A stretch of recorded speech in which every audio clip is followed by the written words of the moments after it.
Well, thank you very much, everybody. We have a meeting with a man who's become a friend of mine, and we've known each other for a little while in some very interesting times, and we get along. Our countries get along very well.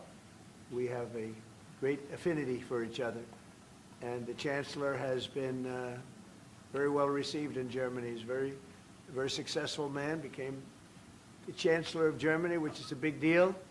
And he's doing a very good job, in my opinion, a great job, very popular. And the relationship that we have in trade and everything else has been very strong. We've been able to do our deals, and it's been very strong. We'll obviously be talking a little bit about Iran today, and he's been helping us out. We've been very nice, actually. And that is coming along, as you see, very well. They have no Navy. It's been knocked out. They have no Air Force. It's been knocked out. They have no air detection. That's been knocked out. Their radar has been knocked out. And just about everything's been knocked out.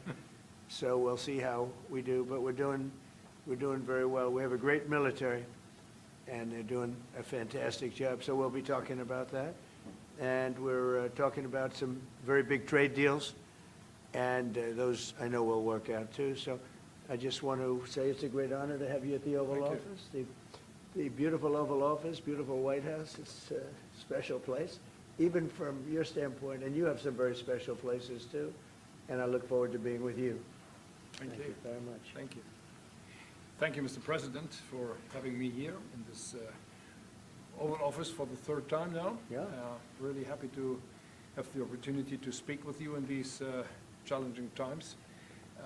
We are on the same page in terms of getting this terrible regime in Tehran away, and we will talk about the day after, what will happen then if they are out. We have to talk about our trade agreement, which I would like to be in place as soon as possible.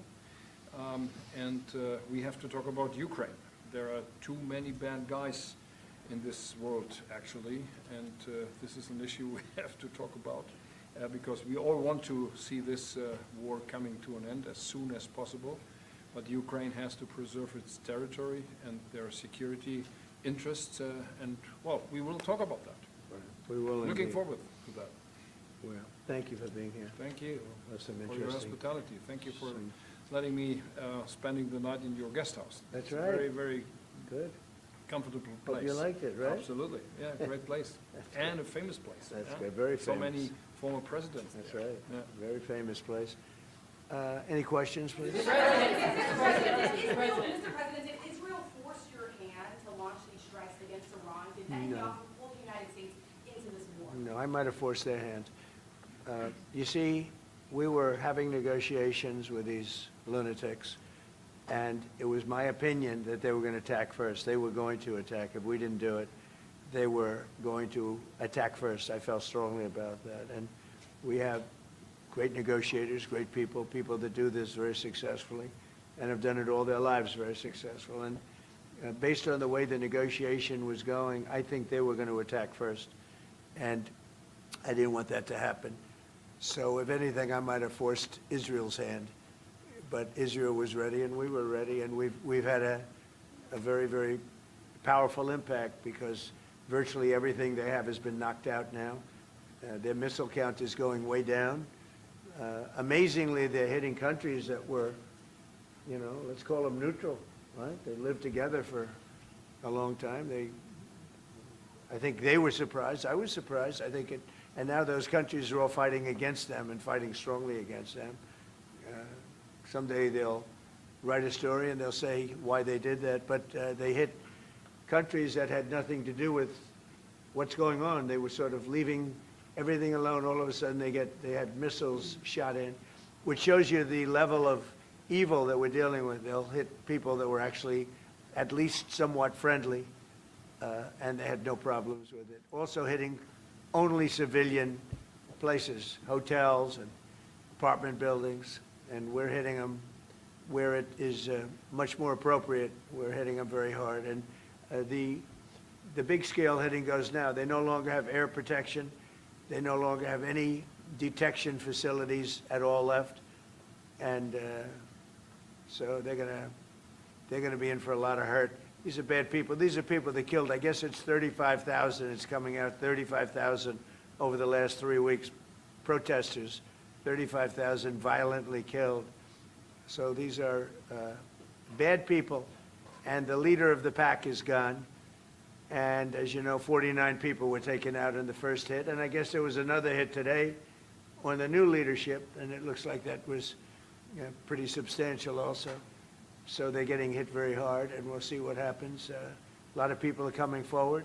A lot of the people you would least suspect want to quit. They want to have immunity. They're asking for immunity, and probably at some point they'll be dropping, as you would say, laying down their guns. We'll see what happens. In the meantime, we're just continuing to go forward. Our military is the #1 in the world by far, and we are. Everything's big in my book. Venezuela was big. This is big. The original hit, Midnight Hammer, was big. Everything you view is big, but it's not considered very big by some standards, by some of our standards. We have a military like no other military that's ever been built. Mr. Please. President, what's the worst-case scenario that you have planned for in Iran? Well, I don't know if there's a worst case. We have them very much beaten militarily from the military standpoint. They're still lobbing some missiles. At some point, they won't even be able to do that because we're hitting all of their carriers. We're hitting all of their missile stock. You know, they built up all these missiles over the last few years. They had a lot of them. They've shot a lot of them, and we're knocking out a lot. I guess the worst case would be we do this, and then somebody takes over who's as bad as the previous person, right? That could happen. We don't want that to happen. That would probably be the worst. You go through this, and then in 5 years you realize you put somebody in who was no better. So we'd like to see somebody in there that's going to bring it back for the people. And we'll see what happens with the people. You know, they have their chance. And we've said, don't do it yet. If you're going to go out and protest, don't do it yet. It's very dangerous out there. A lot of bombs are being dropped. But I would say that would be about the worst. Do you have someone in mind right now? Because you said all the people you did have in mind have been taken out. What do you think? Well, most of the that people we had in process- mind are dead. So, you know, we had some in mind from that group that is dead. And now we have another group, they may be dead also, based on reports. So I guess you have a third wave coming in. Pretty soon we're not going to know anybody. But we have, I mean, Venezuela was so incredible because we did the attack and we kept government totally intact. And we have Delcy, who's been very good. We have the whole chain of command, and they've been, you know, look, the relationship's been great. We've taken out 100 million barrels of oil already, and a big part of that goes to them, and a big part goes to us. And it's been great. We paid for the war many times over, and we're going to be running the oil. And Venezuela is going to make more money than they ever made, and that's great for the people. The relationship has been great. It's been seamless. Nobody's actually ever seen anything like it. If you look at Iraq, where very stupidly everybody was fired, the generals were fired, the military was fired, the police were fired, the fire departments were fired, and all of the government workers were fired. So after, you know, people would call, they had no idea. And by the way, ISIS was formed. That's where ISIS came from, all of the fired people. We don't believe in that. So we'll see what happens, but first we have to finish off the military. What do you think? Crown Prince Reza Pahlavi, is he an option at all in your mind? I guess he is. Some people like him, and we haven't been thinking about too much about that. It would seem to me that somebody from within maybe would be more appropriate. I've said that. He looks like a very nice person, but it would seem to me that somebody that's there, that's currently popular, if there's such a person. But we have people like that. We have people that were more moderate. You know, these were radical lunatics, and you know what they get? They get nothing. All they do is kill people. Mr. President, what exactly was the imminent? You've asked, or not your turn. Not your turn, please. Mr. President, are you going to take the heat off the Europeans to present to the Alpine Mark, which they called on the allies What does that mean? Well, you have to ask Mark Rutte. He said not as part of NATO, but to be helpful to you in this. And we'll Well, do some that of the in- European nations have been helpful and some haven't. And I'm, very surprised. Germany's been great. He's been terrific. Others have been very good, terrific. I think that the head of NATO, Mark, is fantastic, okay? He is. Mark Rutte. I think he's fantastic. But some of the European, like Spain, has been terrible. In fact, I told Scott to cut off all dealings with Spain. Spain, first of all, it started when every European nation, at my request, paid 5%, which they should be doing. And everybody was enthusiastic about it, Germany, everybody. And Spain didn't do it. And now Spain actually said that we can't use their bases, and that's all right. We could use their base if we want. We could just fly in and use it. Nobody's going to tell us not to use it, but we don't have to. But they were unfriendly, and so I told him we don't want to. Spain has absolutely nothing that we need other than great people. They have great people, but they don't have great leadership. And as you know, they were the only country that in NATO would not agree to go up to 5%. I don't think they would have agreed to go up to anything. They wanted to keep it at 2%, and they don't pay the 2%.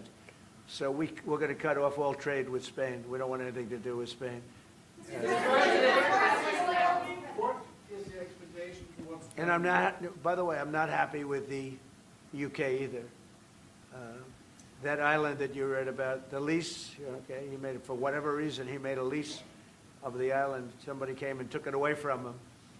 And it's taken 3-4 days for us to work out where we can land there. It would have been much more convenient landing there as opposed to flying many extra hours. So we are very surprised. This is not Winston Churchill that we're dealing with. Mr. President, what's your expectations towards Germany? What can Germany do and what should Germany do to help you in this moment?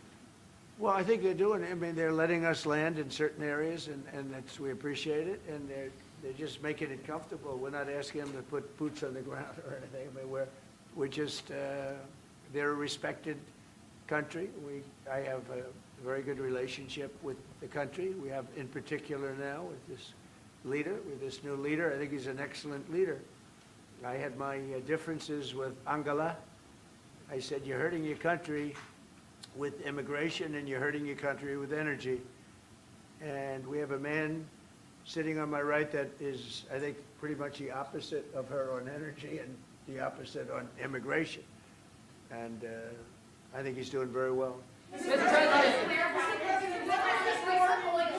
commercial air travel right now is severely restricted in the Middle East, and thousands of Americans are stranded. Why wasn't there an evacuation plan, and will you send planes to get people out? Well, because it happened all very quickly. We thought, and I thought maybe more so than most, I could ask Marco, but I thought we were going to have a situation where we were going to be attacked. They were getting ready to attack Israel. They were getting ready to attack others. You're seeing that right now. And a lot of those missiles that are hitting in, those are stationary. Those were aimed there for a long period of time at these other countries. So I think I was right about that. We attacked first. And if we didn't, it could have been, look, we're really decimating them. They're being decimated. And if we didn't, and by the way, we have massive amounts of ammunition. We have the high end. A lot of it was given away stupidly by Biden, very stupidly, for free. And I'm all for Ukraine, but they gave away a lot. As you know, when I give away ammunition, everybody pays for it. The European Union's paying for it. Then they can do what they want with it, but they are giving it, let's say, to Ukraine, and it's okay. But we gave away a lot of high-end, but we have plenty. But we have unlimited middle and upper ammunition, which is really what we're using in this war. And we have really an unlimited supply. We also have a lot of the very high-end stored in different countries throughout the world. We're literally storing it there, which is actually something that I insisted on in my first term. I rebuilt the military in my first term. The military is great. Unbelievable amount of ammunition, or munitions, as they say, we've given away to, the Wall Street Journal incorrectly covered the story when they said that it was given away to the Middle East. Not to the Middle East, it was given away to Ukraine. Very little was given to the Middle East. Middle East would buy a lot, and some of the nations, because they're rich, they have a lot, but it was given away to Ukraine. And it just should have been done. Look, it's a war that should have never happened. If I were president, that war would have never happened. But we have a tremendous amount of munitions, ammunition at the upper level, middle and upper level, all of which is really powerful stuff. Mr. President, a question to both of you. How worried are you that the rising prices for gas and oil are damaging the American economy and also Mr. Chancellor? Yeah, do you want to go ahead? Yeah, sure. This is, of course, damaging our economies. This is true for the oil prices, and this is true for the gas prices as well. So that's the reason why we all hope that this war will come to an end as soon as possible, and we are hoping that the Israeli and the American army are doing the right things to bring this to an end and to have really a new government in place who is coming back to peace and freedom. Yeah. Something had to be done. And it's been 47 years. They've been killing people all over the world for a long time. They were the kings and fathers of the roadside bomb. Soleimani, we killed him last term. If we didn't, I think it might be a different story today. They would have been much stronger and smarter than they are.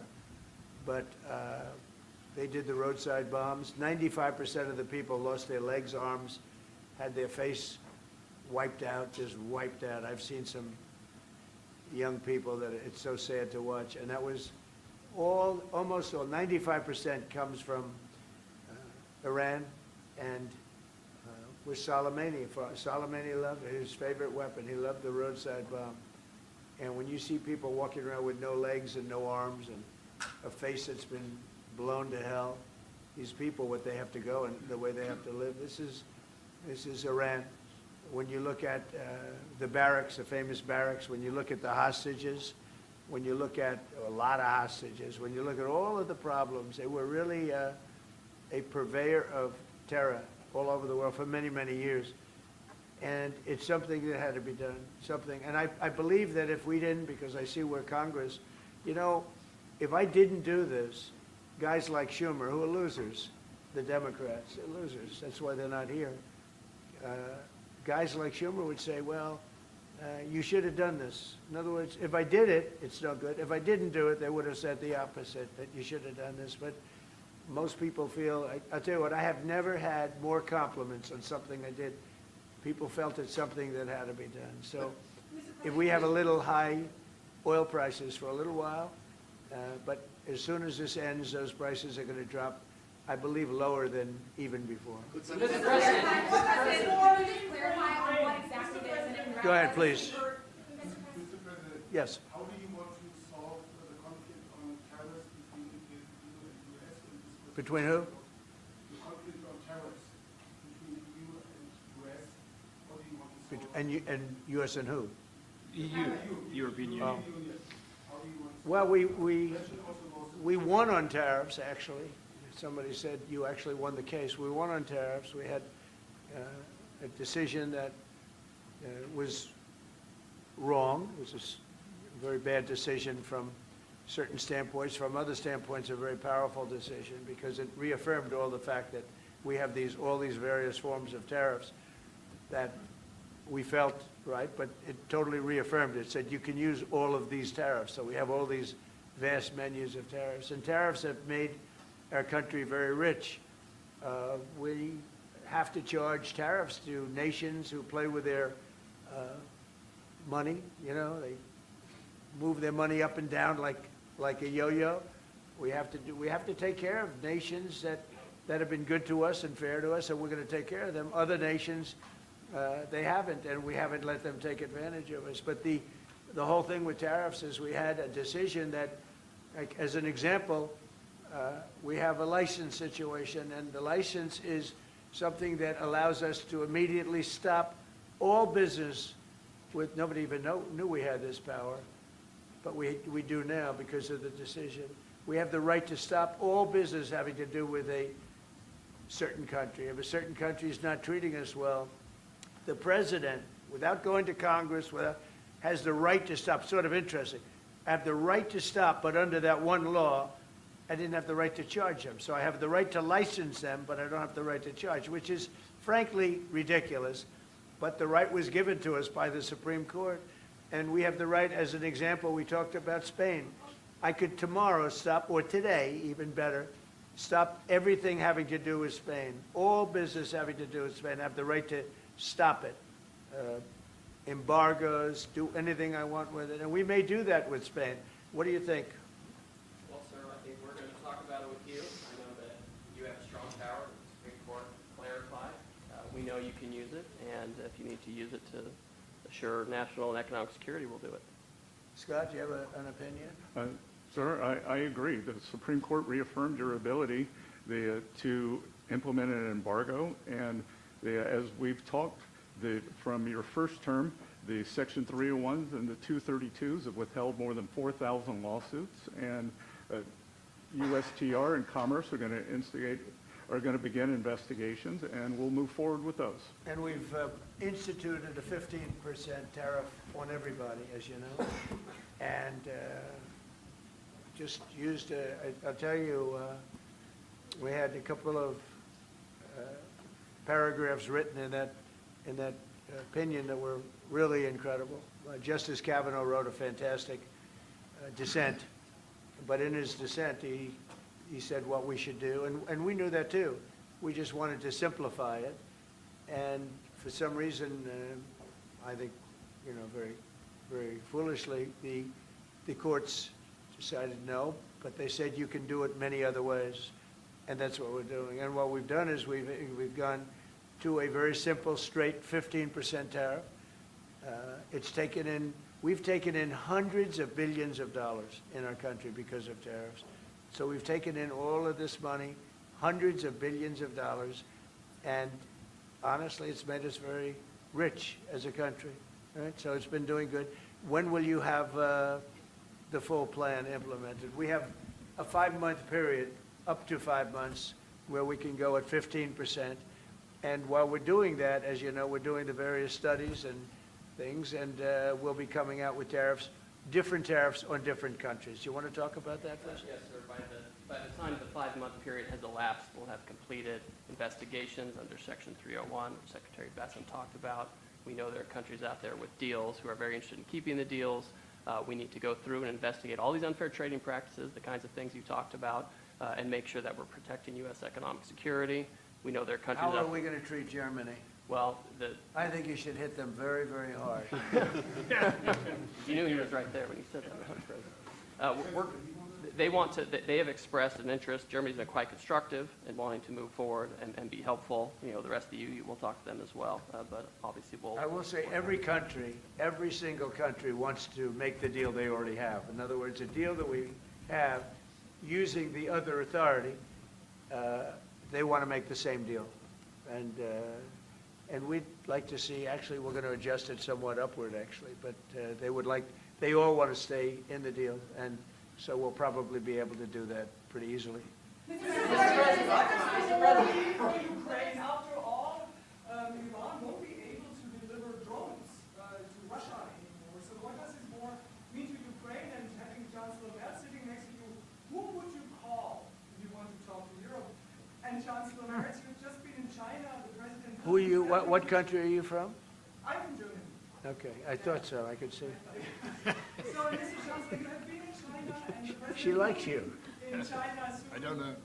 Will you be talking about China and what you specifically? We'll be talking about China, yeah. Sure. And what about Ukraine? I'll be going to China in a little while. Every time you meet, you talk about China. We respect China. I do. We both do, I think. But it's always a topic of conversation. We've had a very good relationship with China. We used to lose a tremendous amount of money with China, and that's no longer the case. We have a very, very good relationship with China, and we have a very good relationship with Germany. All right. Thank you, Mr. President. We've seen countries around the world, many of whom don't usually work together, working with the United States on Iran, whether it's Saudi Arabia working with the United States, Israel, Qatari shooting down Iranian aircraft, and we've also seen European countries step up. Why are we seeing, you know, such unity around the world against Iran? That's a great point. Look, they're just evil.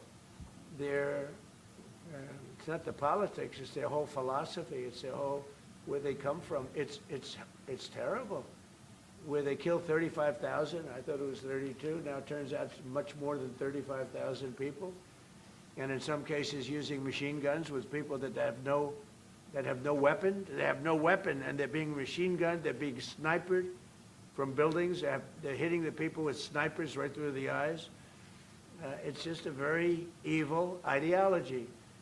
And nobody's really seen anything like it. As I said, even the fact that they've attacked all of their neighbors, and the neighbors weren't attacking, they thought they'd maybe sit it out or what. They've hit Qatar, they've hit UAE, they've hit Saudi Arabia, they've hit Oman. They were helping us negotiate. They got hit. Everybody got hit because they're evil and they're bad. It's a bad seed, and somebody had to do it. And it should have been done sometime during a 47-year period, because so much death has been caused by them, so much unbelievable death. From Germany too.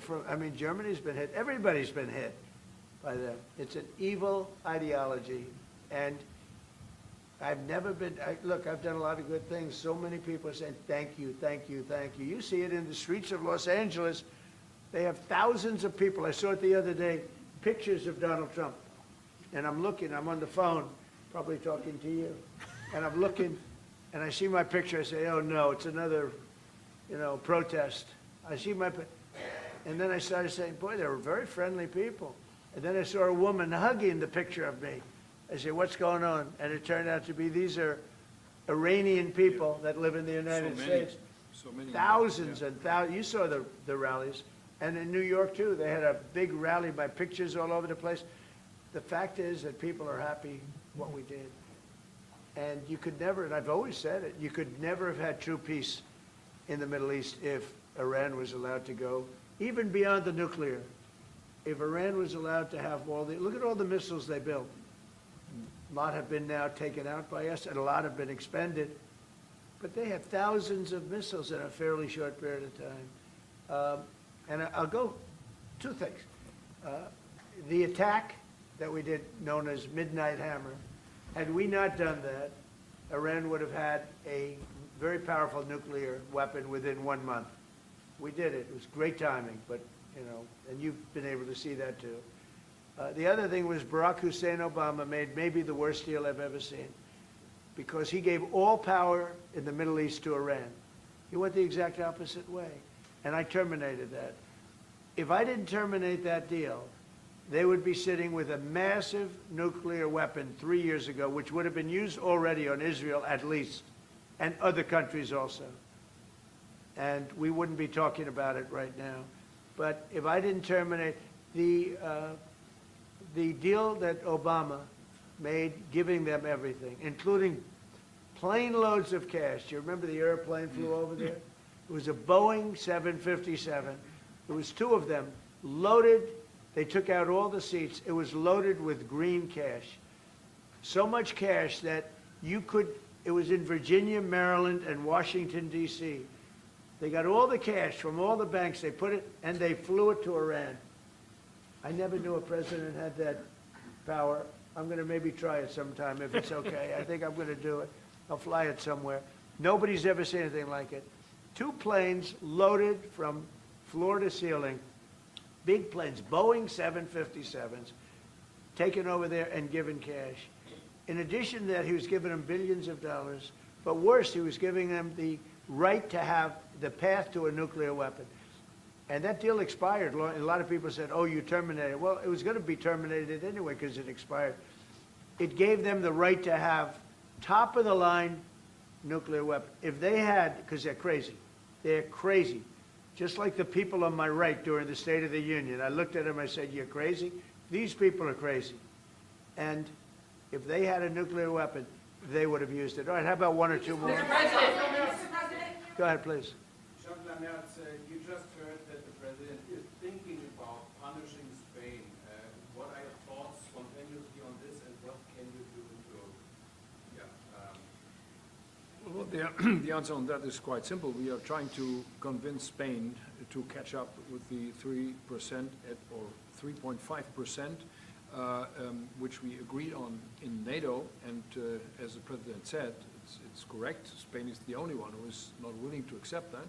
And we are trying to convince them that this is a part of our common security, that we all have to comply with these numbers, and this is 3.5 for military and another 1.5 for our military infrastructure. So Spain has to comply with that. Spain has been very, very uncooperative, and so has UK. Now, the second one is shocking, but this is not the age of Churchill. I will say the UK has been very, very uncooperative with that stupid island that they have, that they gave away and took a 100-year lease, having to do with perhaps indigenous people claiming the island that never even saw the island before. What's that all about? And they ruin relationships. It's a shame. It's and that country, UK, and I love that country. I love it. My mother was born there. I love it. My mother was born there. My father was born, right? He knows all about my father. My father was born there. So, you know, very places that you sort of automatically very feel warmly about. But the UK, what they're doing with energy and what they're doing with immigration is horrible. You have the North Sea. Somebody said yesterday, what would you do if you were the UK? Open up the North Sea. They got windmills all over the place that are ruining the country, ruining the landscapes, ruining the beautiful fields. Open up the North Sea. It's one of the greatest, think of it, they buy their energy from Norway, which gets the energy, the oil, from the North Sea. So Norway drills in the North Sea and sells it to UK. And UK has a better part of the North Sea. Open up that, and number two, illegal immigration. They got to solve that problem. And I must say, that's not only UK, that's other parts of the European Union that have the same problem. Immigration and energy. The energy is through the roof, the highest in the world. And the immigration is, I mean, you know, look, you have places where in the UK, you have a terrible mayor of London, terrible. He's an incompetent guy. But you have Sharia courts. You don't have Sharia courts. You don't want Sharia courts. You have Sharia courts adjudicating law. So it's very simple. Immigration, very importantly, immigration and energy. And you bring it back. Otherwise, you're not going to bring it back. Okay. One more. Go ahead. I have a question for the Chancellor. Yes, please. To the Chancellor, Chancellor Merz. Yeah. You've called for unity and joint force in this moment against Iran. What does that look like to you? And then, Mr. President, where is getting a deal with Russia and Ukraine on your priority list right now? Okay, we go ahead. So we, as I said in Germany the last 2 days, we are supporting the United States and Israel to get rid of this terrible terrorist regime. And we are looking forward to a day after, and we have to talk about the strategy. What is following after this regime is away, and we have to strategize on this entire region. And we are having a high interest in common approach and common work and what we can do. And this is important not just for the Americans. This is extremely important for Europe and extremely important for Israel and their security. So we are really looking forward to find ways how to deal about the day after. And as far as Russia, Ukraine, where is it on my priority list? Very high. We thought that, I thought it was going to be one of the easier ones. I've settled 8 wars, and actually maybe one more than that. But minimum 8 wars, big ones, potential India, Pakistan, big wars, very important, big ones. I thought this was going to be much easier than it is. There's tremendous hatred between President Putin and President Zelensky, tremendous hatred. I've seen a lot of hatred in my life, but I think this is about top scale. I believe it's going to happen. Sometimes I blame one, sometimes I blame the other. I think it's going to happen, but it's high on my list. Not in that it affects the United States so much, because it's very far away, but last week and for the last 4 weeks, actually, 32,000 soldiers died. 32,000. And it's been averaging 25 to 30,000 soldiers a month have been dying in that stupid war.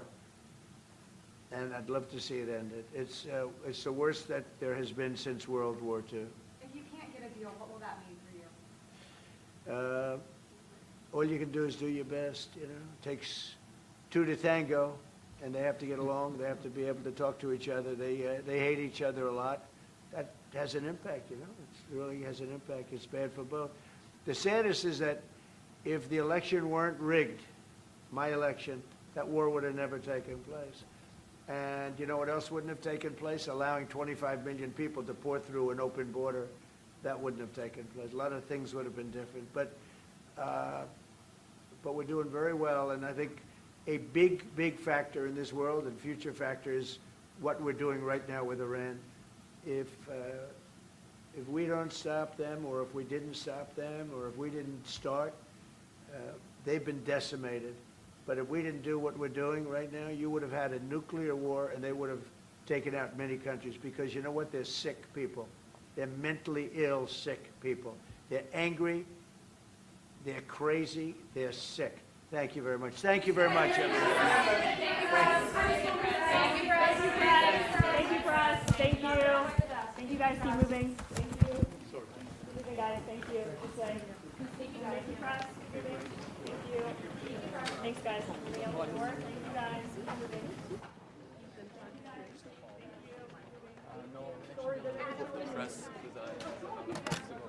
Oh, you did? Yeah.